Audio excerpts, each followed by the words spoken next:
Hey everyone, I'm going to start making a lot more videos. I'm going to try my best to do that.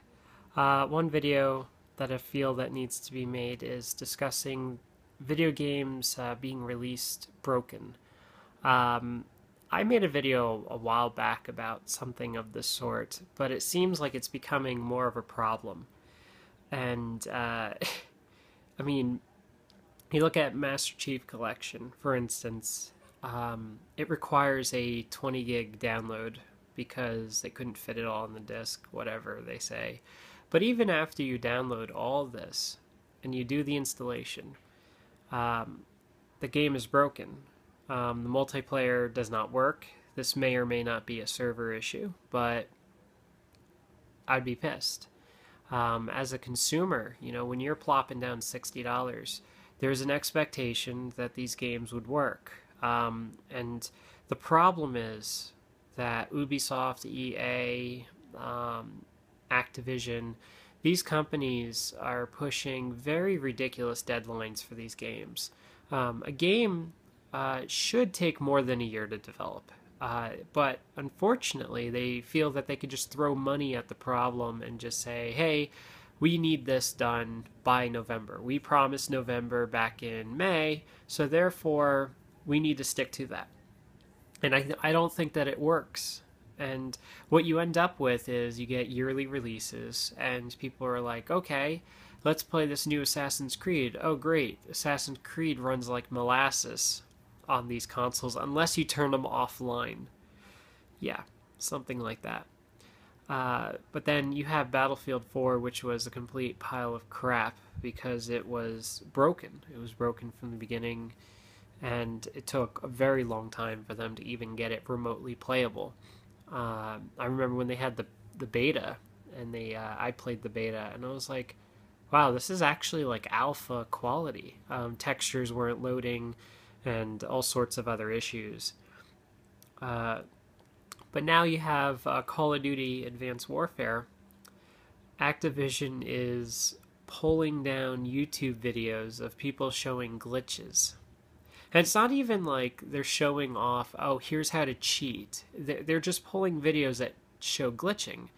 And the glitching isn't necessarily used in an advantage point. They're just showing you funny shit, like, a dead body floating around or, missing walls and stuff like that. And they feel that they can put copyright claims on the fact that a consumer is basically exposing you for the fraud that you are. But it's become a problem, and I think people need to stop. They need to stop pre-purchasing these games. They need to play the waiting game.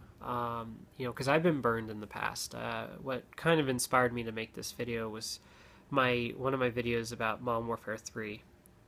And I remember that game was completely unplayable for the first few weeks. Server issues, matchmaking issues, tons of latency, lag. Whoever's PlayStation 3 was the host console was running like molasses. And yeah, it took about 3 or 4 weeks to get fixed. So what's the point in purchasing it if it's not going to work? So I really say to all gamers out there that, we need to kind of put our foot down and say, look, enough is enough, because this is getting worse. It really is getting worse. Rich from Review Tech USA, same thing. He's even like making videos about it.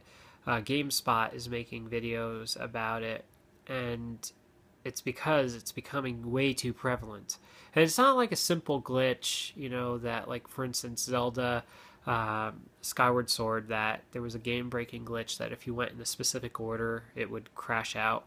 These are very specific things that you would have to do, and it's just like your odds of running into the problem are very slim. Hell, I didn't even run into the problem. But when you buy a first-person shooter and it's just so broken, it's inexcusable. When you have Assassin's Creed, which they release a new one every friggin' year, and it's broken, there's just no excuse for it. And it's just that if these companies would stop worrying about meeting these deadlines and actually releasing a finished product, I think things would be better. Plan out your releases. we didn't really have this issue, 5, 10 years ago. No one gave a shit that they wanted yearly releases. I mean, the only ones that did it was like the sports games, like NFL Madden, NBA Live, these kind of things. Yeah, of course, they would release it every year, but no one needs an Assassin's Creed every year. No one needs Call of Duty every year. These are things that, yes, they purchase. They purchase in very large amounts, but there are two issues that come from it. For one, the quality is never going to be there because you're rushing these products out and you're not being adventurous. Second issue is people are going to basically become they're going to become you fucked me up. You did.